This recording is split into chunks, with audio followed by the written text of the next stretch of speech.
하나님의 말씀 창세기 35장 9절 말씀부터 제가 봉독을 해드리겠습니다. 하나님의 말씀 창세기 35장 9절 말씀부터입니다.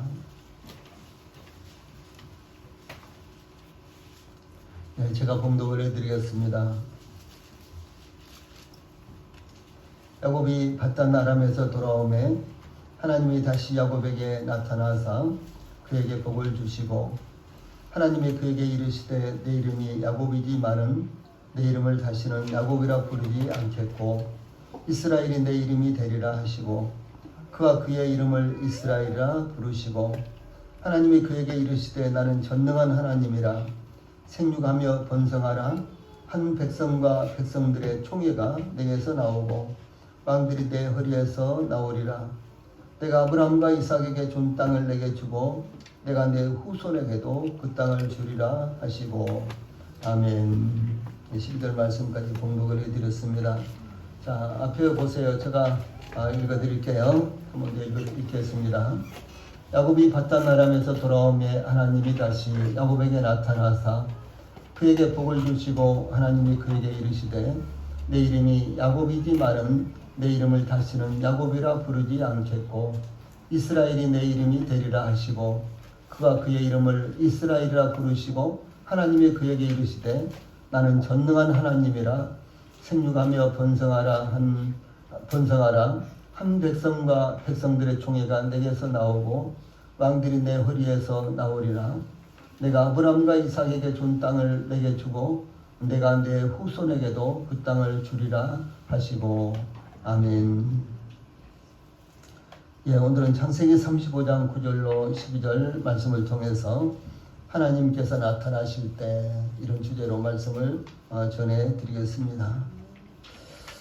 저희들이 하나님을 믿는 것도 사실은 저희들의 눈에 보이지 않지만 하나님께서 영적으로 저희들에게 나타나셔서 저희들 마음 가운데 믿게 된 것이고요. 또 뿐만 아니라 저희들의 일상생활 가운데서도 하나님께서 어떻게 저희들에게 나타나셨느냐, 그것이 바로 저희들의 신앙이 되고 또 그것을 깨닫고 저희들이 의지하게 되는 것이 또 신앙생활이 되는 것입니다. 그래서 오늘 하나님께서 이 야곱에게 나타나실 때 그런 말씀인데 이 사실을 통해서 우리 성도들도 하나님께서 우리 성도들의 삶 가운데 나타나기를 간절히 소망하고 또 하나님께서 나타나셨을 때 우리 성도들이 어떻게 하나님과 관계를 더욱더 깊이 맺게 될 것인가 이런 부분에 대해서 기억하시면서 말씀을 들으시기를 바랍니다. 야곱과 그의 가족들이 세겜에 돌아오자, 그러니까 밧단 아람에서 세겜에 돌아오자 세겜 족속들을 멸망시킴으로 위기에 처했던 야곱에게 하나님께서 나타나셔서 베델로 올라가라고 지시하셨습니다.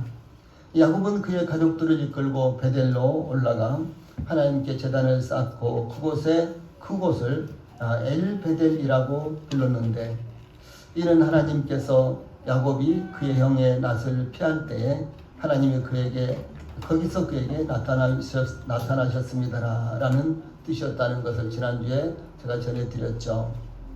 또 이어서 때마침 리브가의 유모 두보라가 죽었는데 야곱은 그를 베델 아래에 있는 상수리 나무 밑에 장사하고 그 나무 이름을 알론 바굿이라 이렇게 불렀는데 이 알론 바굿은 눈물의 상수리 나무 혹은 통곡의 상수리 나무 이런 뜻이라고 전해드렸습니다.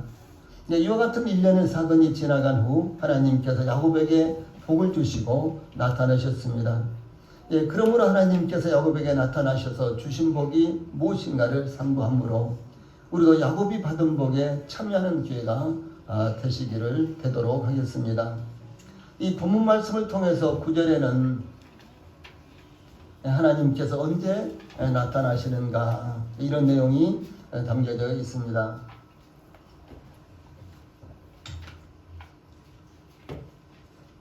이 하나님께서 야곱에게 다시 나타나셨는데 하나님께서 야곱에게 다시 나타나신 때가 언제인지 먼저 증거하고 있습니다. 이 하나님께서 나타나신 것은 야곱의 생애에 대단히 중요한 것이었습니다. 말할 것도 없이 저희들의 생애 가운데서도 하나님께서 나타나신 것 얼마나 중요한 것입니까?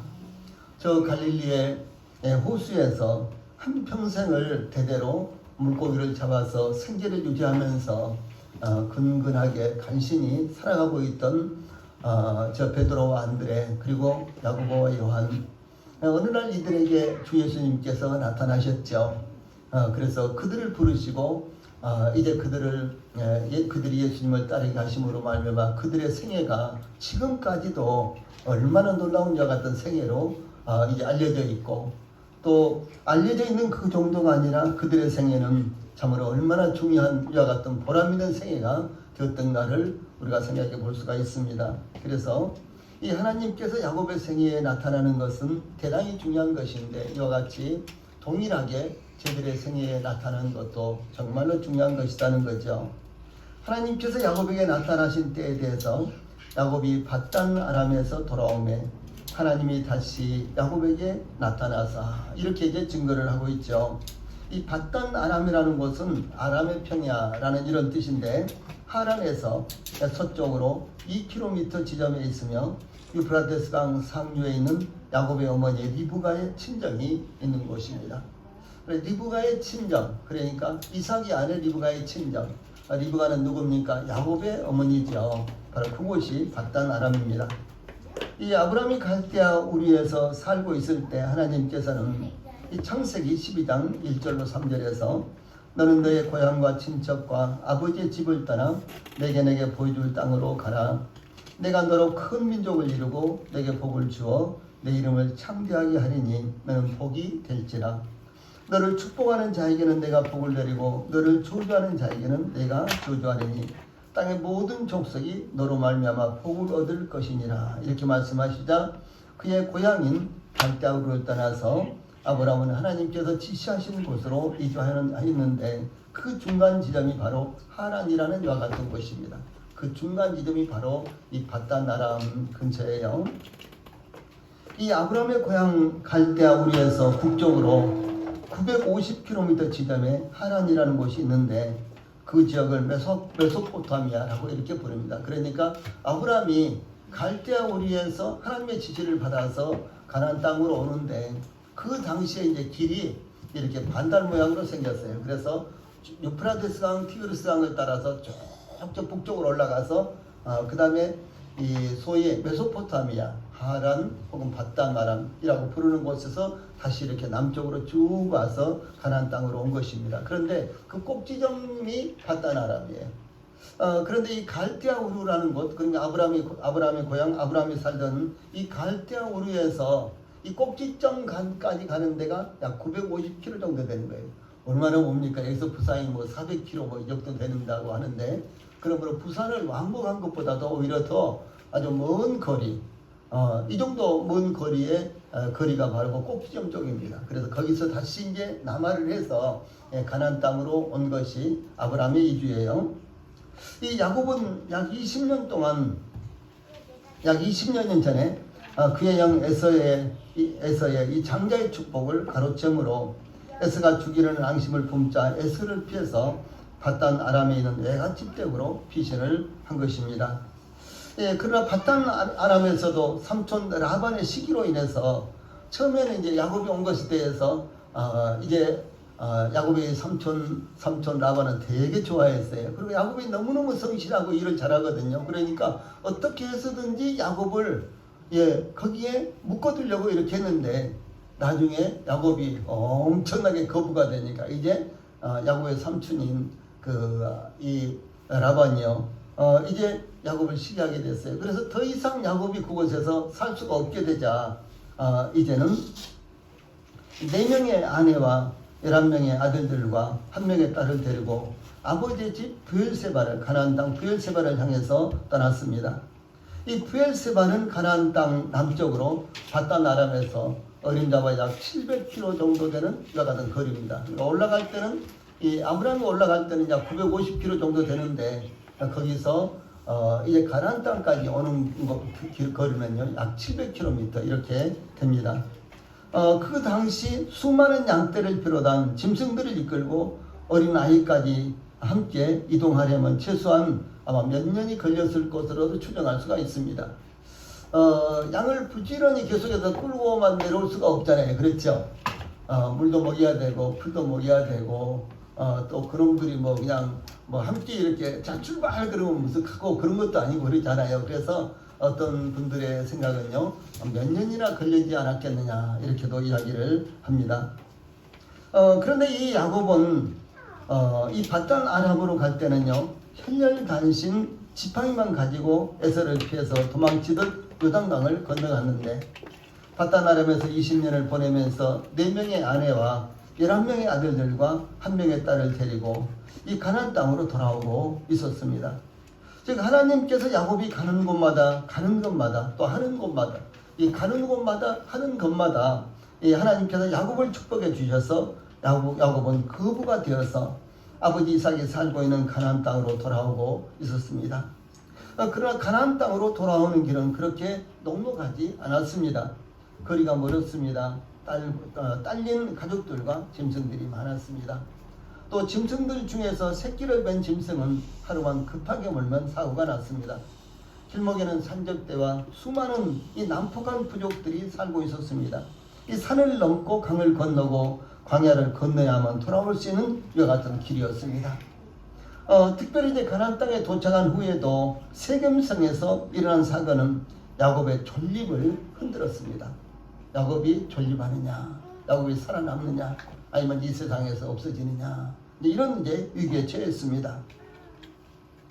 그러나 하나님께서 야곱을 베들로 인도하셔서 야곱이 하나님께 소원을 갚았을 때 하나님께서 야곱에게 나타나셨다는 것입니다. 가장 결정적인 핵심이 무엇인 거는 야곱이 베델로 올라가 20여 년 전에 자기에게 나타나셨던 하나님을 기억하고 이 소원을 갚았을 때 하나님께서 야곱에게 나타나셨다라고 하는 것이 바로 핵심이 되는 것입니다. 즉 야곱이 가나안에 돌아왔을 때 베들로 올라가 소원을 갚았을 때 하나님께서 나타나셨습니다. 우리의 믿음과 삶에도 하나님께서 나타나셔야 하는 것입니다. 이것을 우리 성도들이 항상 간절히 삼으십시오.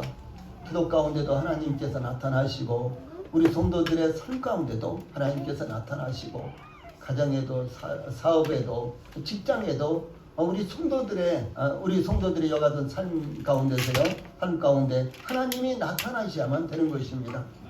그래서 하나님께 우리 성도들의 삶에도 하나님께 나타나야 되는 것입니다. 또 믿음 가운데도 하나님이 나타나셔야 되는 것입니다. 그렇다면은 어떻게 하면 하나님께서 나타날 수 있을까요? 하나님께 돌아와야지만 나타납니다. 또한 하나님께서 베풀어 주신 은혜를 기억하고 하나님께 소원을 갚아야 하나님께서 나타나십니다. 그때 하나님께서 나타나시는데, 그러므로 우리 성도들께서도 하나님께서 베풀어 주신 은혜를 기억하고 하나님께 돌아오십시오. 그때 하나님께서 우리 성도들에게도 나타나실 것이라고 말씀하고 있습니다. 두 번째로는 하나님께서 무엇을 변화시키기 위해서 야곱에게 나타나셨는가 하는 것입니다. 하나님이 왜 야곱에게 나타나셨느냐 그런 말씀이죠. 하나님께서 야곱에게 나타나셔서 말씀하시기를 10절에 내 이름이 야곱이지만은 내 이름을 다시는 야곱이라 부르지 않겠고 이스라엘이 내 이름이 되리라 라고 이렇게 말씀하시면서 야곱의 이름을 이스라엘이라고 이렇게 부르셨습니다. 하나님께서 나타나셔서 첫 번째로 하셨던 것은 야곱의 이름을요 이스라엘로 바꾸는 이 계명 작업이었습니다. 야곱의 이름을 계명하신 것은 야곱이 밧단 아람에서 아버지의 집 가나안으로 돌아올 때였습니다. 야곱의 형 에서가 400명의 군사들을 이끌고 야곱을 맞이하기 위해서 온다는 말을 듣고 너무너무 답답해서 하나님께 기도할 때였습니다. 야곱은 살기 위해서 형 에서가 자기를 기회를 봐서 죽이려고 하니까 살아남기 위해서 도망을 갔잖아요. 그런데 20년 만에 돌아왔는데 형이 400명이나 되는 군사를 이끌고 자기를 지금 맞이하러 온다는 거예요. 자세한 상황은 알 수 없겠지만 만약에 형 에서가 아직도 그 원한을 품고 그것을 풀지 않고 있다면은 야곱은 이제 가나안 땅까지 돌아왔지만 그리고 많은 것들을 가지고 왔지만 아무 의미도 없이 허사가 될 수밖에 없는 그런 상황이었습니다. 그래서 400명을 이끌고 야곱을 맞이하기 위해서 형 에서가 이제 달려오고 있다는 이와 같은 말을 듣고요. 너무나 답답해서 하나님 앞에 기도를 했습니다. 그때 하나님께서 나타났다는 거죠. 야곱은 그의 모든 가족을 두 떼로 나누고 만약에 에서가 한 떼를 치면 남은 떼라도 피하고자 전략을 세우고 하나님 앞에 기도했습니다. 이렇게 기도했어요. 창세기 32장 9절입니다.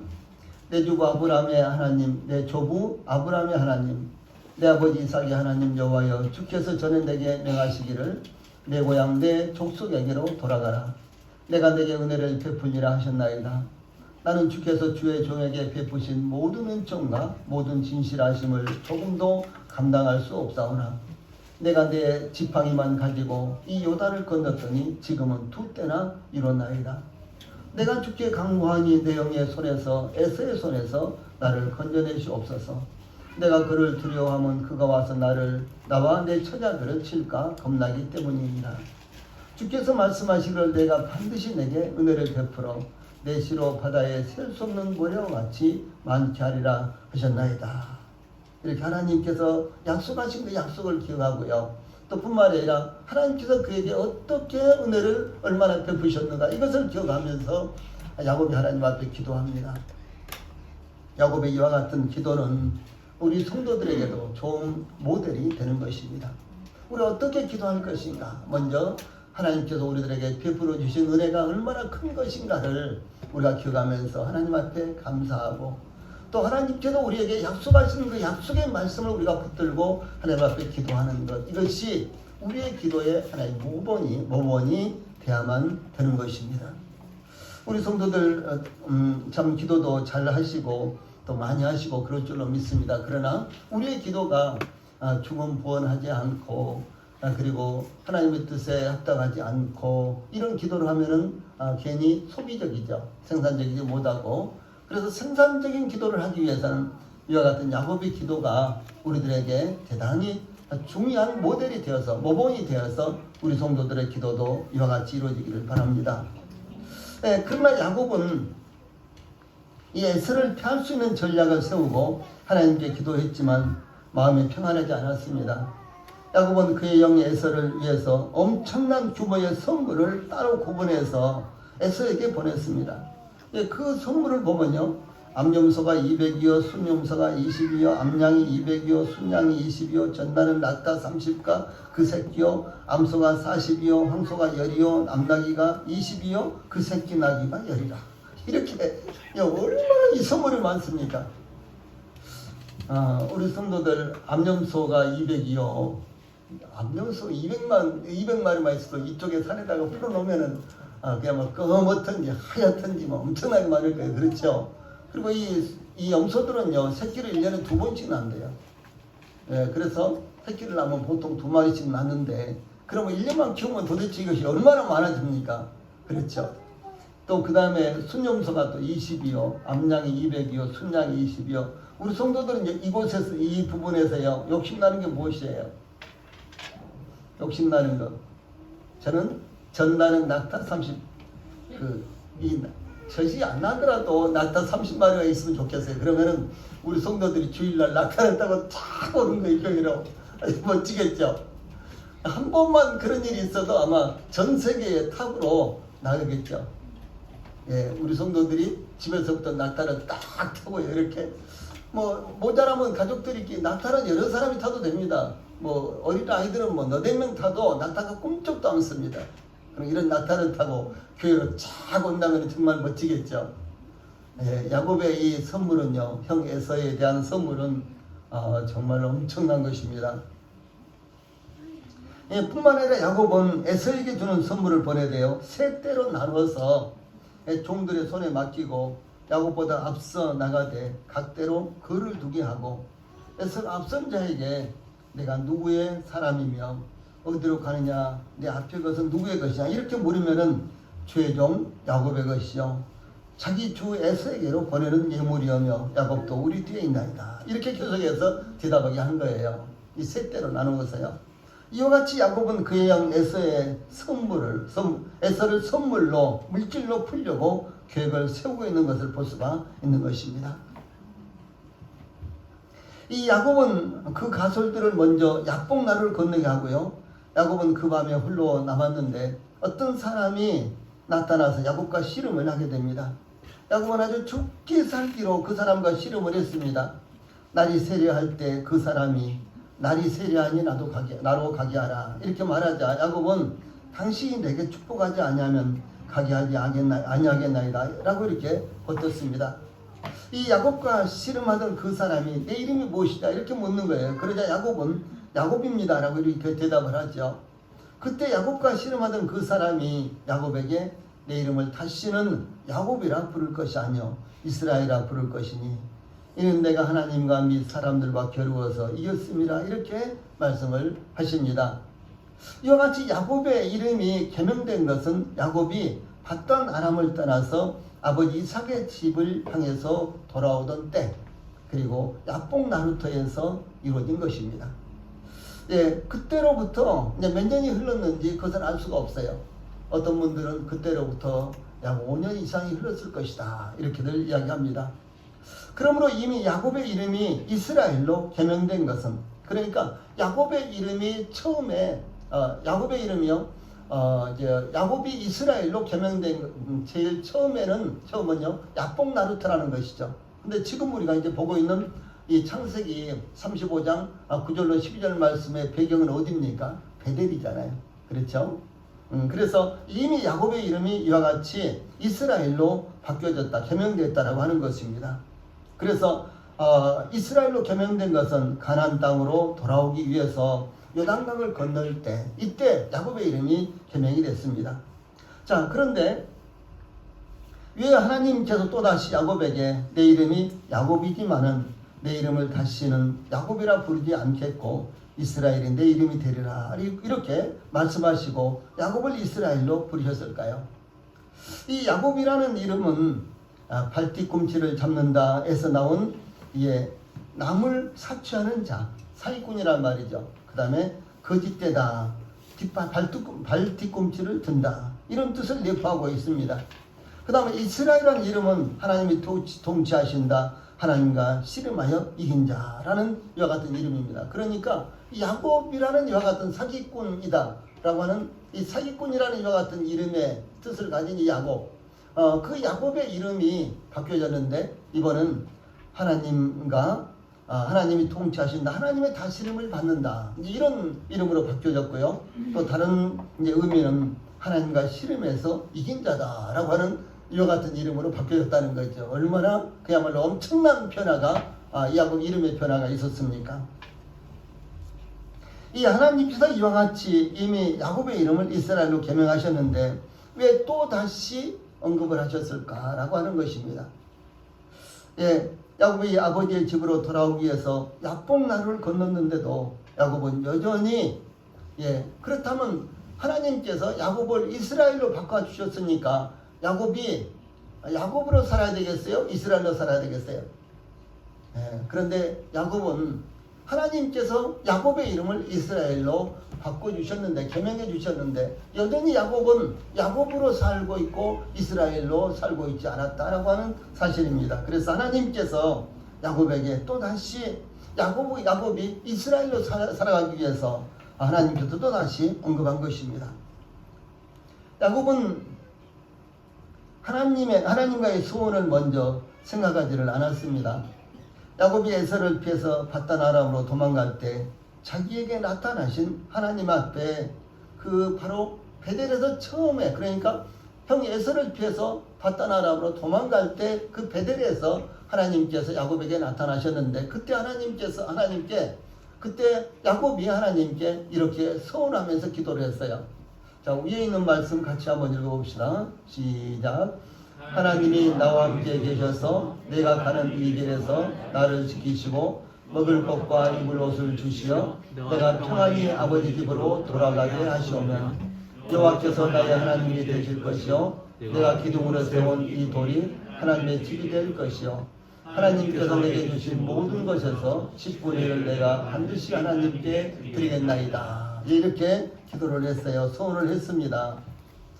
예, 하나님께서 야곱이 소원한 것과 같이 야곱이 가는 길에 하나님은 야곱을 지켜주셨어요. 예, 야곱이 상상할 수 없는 더 이상의 엄청난 축복을 야곱에게 하나님께서 베푸셨습니다. 예, 그래서 야곱을 지켜주셨고 아버지 집으로 평안하게 돌아오게 하셨습니다. 야곱이 하나님께 소원한 것 이상으로 야곱이 상상도 할 수 없을 만큼 야곱에게 축복을 하셨습니다. 그런데 야곱은 어떻게 했느냐? 하나님의 은혜로 돌보심으로 함께 하심으로 바단 아람에 20여 년의 세월을 보내고 아버지 집으로 돌아왔지만 야곱은 전혀 변하지를 않았다는 사실이죠. 예, 그러므로 하나님께서는 야곱에게 그 베델에서 하나님께서 야곱에게 처음 나타나셨던 바로 그곳에서 야곱이 이스라엘로 개명되었다는 것을 생각나게 하셨던 것입니다. 그러므로 하나님께서는 야곱을 이스라엘이라 이렇게 불렀습니다. 예, 우리 성도들은 어떻습니까? 우리 성도들은 구원받고 나서 삶이 좀 바뀌었습니까? 예, 구원받기 전에 습관적으로 하고 있던 일들이 구원받은 후에는 얼마나 바뀌었습니까? 뿐만 아니라 우리 성도들의 꿈과 이상은 그대로 있습니까? 아니면은 주 예수님을 믿고 구원받은 후에는 바뀌었습니까? 예, 구원받기 전이나 구원받은 후나 똑같은 이상과 똑같은 꿈을 갖고 있고 이 삶의 태도도 똑같다면은 예, 그것은 바로 문제가 되는 것입니다. 그런데 야곱이 바로 예, 베델에서 하나님을 만나서 이제 하나님을 만나서 그때 소원할 때 예, 그때부터 그의 삶이 바뀌어야 되는데 야곱은 여전히 야곱으로 살고 있었다는 것이죠. 뿐만 아니라 이제 가나안 땅으로 돌아올 때 야복 나루터에서 이스라엘이라는 이름을 하나님께서 야곱에게 주셨는데도 불구하고 야곱은 이스라엘로 사는 것이 아니라 여전히 야곱으로 살고 있었다라고 하는 사실입니다. 우리 성도들은 어떤 이름으로 살고 있습니까? 하나님께서 우리를 만나주신 후 하나님께서 우리에게 어떤 이름을 주셨습니까? 다시 말해서 우리 성도들이 예수님을 믿고 구원받음으로 말미암아 우리 성도들이 어떤 이름을 갖게 되었습니까? 우리는 제자, 믿는 사람, 믿는 무리, 성도, 그리스도인, 그리스도의 사람, 그리스도 예수의 사람, 하나님의 사람, 하나님의 백성 등등 이렇게 불렀습니다. 그 외에도 많이 있어요. 예. 또한 사도 베드로는 이렇게 증가합니다. 그러나 너희는 택하신 족속이요 왕같은 제사장들이요 거룩한 나라요 그의 소유된 백성이니 이는 너희를 어두운 데서 불러내어 그의 귀한 빛에 들어가게 하신 이에 아름다운 덕을 선포하게 하려 하십니다.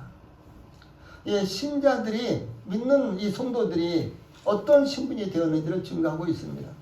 너희는 택하신 족속이요 왕같은 제사장들이요. 예, 왕처럼 사십니까? 아니 또 여전히 거지나 평민처럼 살고 있습니다. 예, 하나님은 저희들을 왕같은 제사장으로 삼으셨어요. 또 거룩한 나라요. 구별된 하나님의 백성이다 그 말입니다. 나라라는 것은 하나님의 통치를 의미하죠. 그래서 우리가 하나님의 특별한 통치를 받는 하나님의 말씀에 순종하고 하나님을 섬기는 이러한 백성으로 저희들을 삼으셨다는 것입니다. 예, 또 뿐만 아니라 그의 소유가 된 백성이니 예, 우리는 현재 이 땅에서는 육신적으로는 대한민국의 국민입니다. 그렇죠? 그런데 대한민국의 국민이 저 외국에 나가서 대한민국 국민답지 않는 삶을 산다면은 예, 우리나라가 욕먹고 그렇죠? 부끄러운 일이 되잖아요.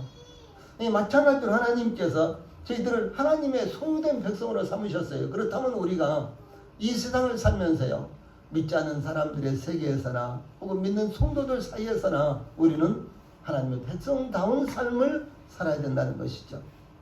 예, 하나님의 통치, 하나님의 다스림을 받는 백성으로서 우리가 살아야 된다라고 하는 것을 말씀하고 있습니다. 예, 그러므로 야곱이 야곱으로 사는 것을 하나님께서 원하지 아니하시고 하나님께서 야곱에게 이스라엘이라는 이름을 주셨듯이 우리 성도들도 하나님께서 새롭게 주신 이름으로 살아가시기를 바랍니다. 세 번째로 11절과 12절에서는 하나님께서 나타나셔서 베푸신 것이 무엇인가? 예, 이런 내용이 담겨져 있습니다. 예, 먼저 하나님께서 야곱에게 나타나신 이게 하나님에 대해서요. 하나님께서 야곱에게 나타나셔서 하나님 자신을 소개하는데 뭐라고 합니까? 나는 전능한 하나님이라 이렇게 말씀하시죠. 그래서 하나님 자신이 누구인가를 증거하셨습니다. 나는 전능한 하나님이라 라는 말씀은 아브라함에게 할례 언약을 주실 때도 밝혀주셨던 하나님에 대한 설명으로서 창세기 17장 1절에 나옵니다. 나는 전능한 하나님이라.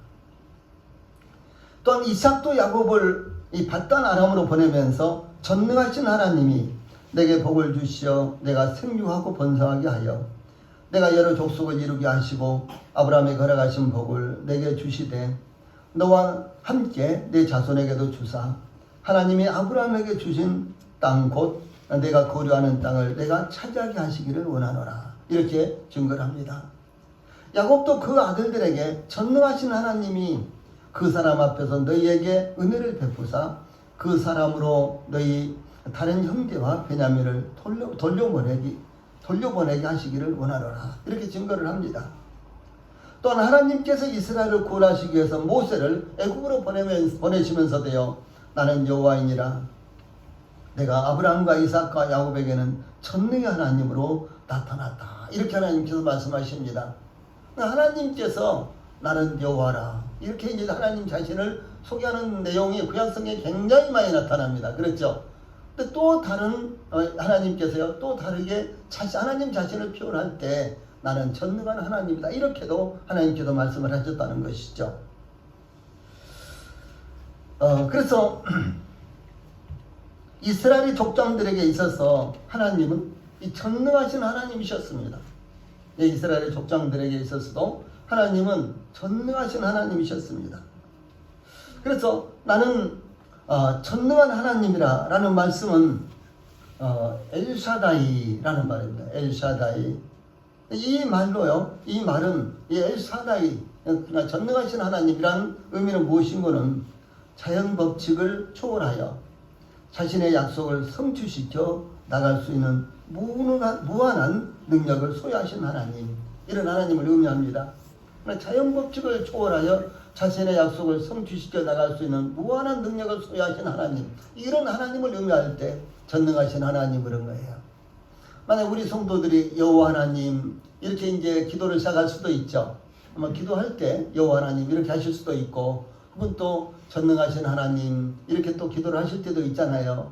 그 의미를 그냥 입버릇처럼 전능하신 하나님 이렇게만 하시지 말고, 이렇게 하시지 말고, 이 전능하신 하나님이라고 이렇게 기도를 하실 때는 전능하신 하나님이라는 의미가 무엇인가를 이렇게 마음에 두시고 기도를 하셔야 되는 거예요. 그래서 성경에서 믿음의 이제 선진들이 기도할 때는 여호와 하나님 혹은 전능하신 하나님 이렇게 기도할 때마다 그 의미가 좀 달랐어요.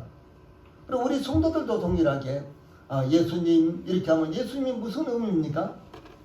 나의 구원자라는 말이죠. 나의 구원자가 되신 하나님, 그런 말이에요. 그럼 예수님 이렇게 이제 예수님을 부를 때요, 그런 의미가 담겨져 있다는 것을 우리 성도들이 기도할 때 인식을 하고 기도하면은요, 그 기도가 더욱더욱 힘이 있고 또 믿음으로 하게 될 줄로 믿습니다.